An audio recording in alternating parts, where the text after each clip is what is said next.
Good morning, everyone. I hope that you've been enjoying our session so far this week. And today we are going to be looking at simplifying fractions. You might think, my goodness me, that sounds so confusing, so hard, but actually it's not. Simplifying just means making something smaller. Okay? So our LO is to reduce fractions to their simplest terms, make them as small as we can. So here you have a fraction rule. Now we did something similar to this on Monday when you were looking at equivalent fractions. So we can see that 10 tenths are the same as 1 whole, 2 halves the same as 1 whole, 3/3 are the same as 1 whole, and so on.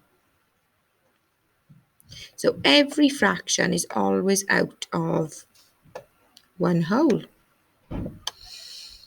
Okay, now using this fraction rule here in this fraction chart, it says we can see that half is the same as 2/4. So if I use my line here to do that, I've got this is my 1/2, which is in yellow, and then I go down to quarters, and actually, yeah, it is right. It's 2/4.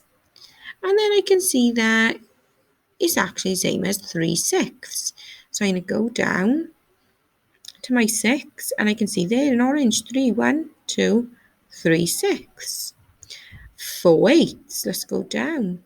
1, 2, 3, 4. Now, can you see this equivalent line here? When I'm saying it's the same as, it's not in the middle of a number. If it's in the middle of a number, it's not equivalent to.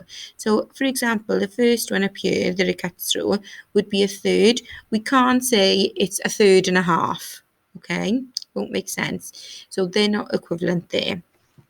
So now what I would like you to do is just pause the screen for me, and I'd like you to see if you can find me these ones here.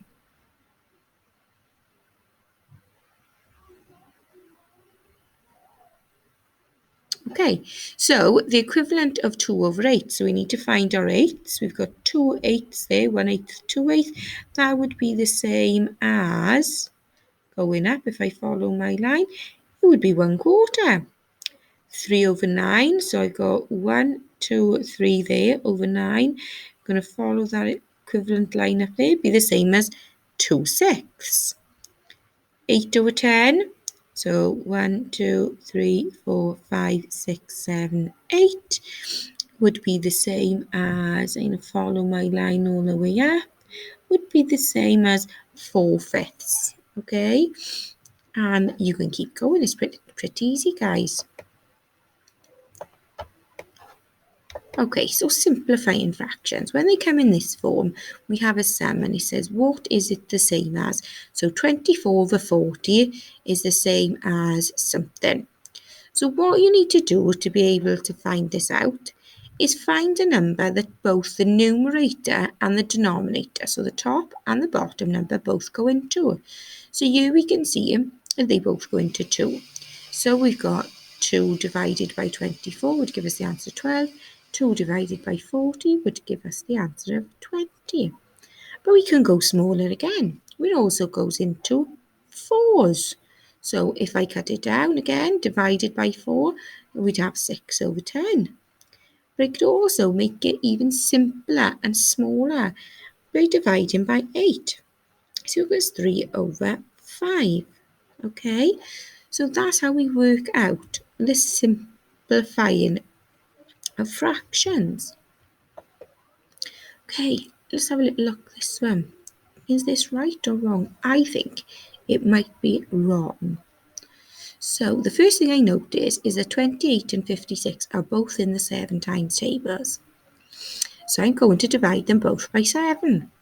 So I do 28 divided by 7, which would give me the answer of 4, and 56 divided by 7, which would give me the answer of 8. Have a check.